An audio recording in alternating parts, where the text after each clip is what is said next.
खैले बाटे गुटका पाकिस्तान में जाके ठूका बम ठूके लागल बा सुसुर लहर में जाके मूटे बम मोटे बाबू पानी पुनन के बहुत जरूरत बा। कवन कहता कश्मीर लेवे के रे पाकिस्तान वाले कह दे सरऊ के बहुत कूटे बम। मोदी चाचा एगो काम कईदा पाकिस्तान के काम तमाम कईदा। भारत के फौजी खड़ा बाटे बॉर्डर पे भूल दिए सारन के टोरे ऑर्डर पर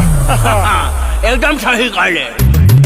कुल जूटा के पाट रहला मनी है ना सारे जबले बम गिरे ना ईंधन के कपारे। धर्म पूछ के मरले बड़ा ना धर्म बता के लगल जाए मारे ऐसन बाटिया ये बाटिया बस सारे क्यों तोर जन्म भइल क्यों सारे डहर लेते 4 बार युद्ध भइल 4 बार हर लेते। अरे नलतियावल तरह 1948 65 71 और 99 में परमाणु का धमकी देके जीवे सारे कबलेटे मार जब खाए लग चीन के पास भाग बैठे जाना नहीं कहाँ भाग पाई अब की तक उठाई तब की चीन का बुरा हाल होई पिछवाड़ा का लाल होई अब कोनो ना सवाल होई ना बहुत जल्दी बवाल होई ही बात सही कहला राहुल। तब के उनाई आई तो के उबारे ऐसन बातिया ये बटिया बसारे ऐसन बातिया ये बटिया बसारे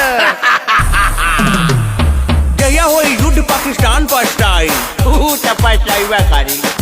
बाबा हमार कहत हम लड़े जाए अरे पुरनकी लठिया में जान आ गई का हो। अरे आतंकवादी के जन्नत हम देखाई करे सारे एगो बात बताओ पाकिस्तान में इतना खूबसूरत लड़की बाटिन उन्हन के का होई अपने देश के रणुअन से शादी करवाई। अरे ई कुलिन के कुछ चाहे बनाए में दिखा दे दहेज में पूरा पाकिस्तान लेके आए ऐसा बात या का रे ये बढ़िया बस सारे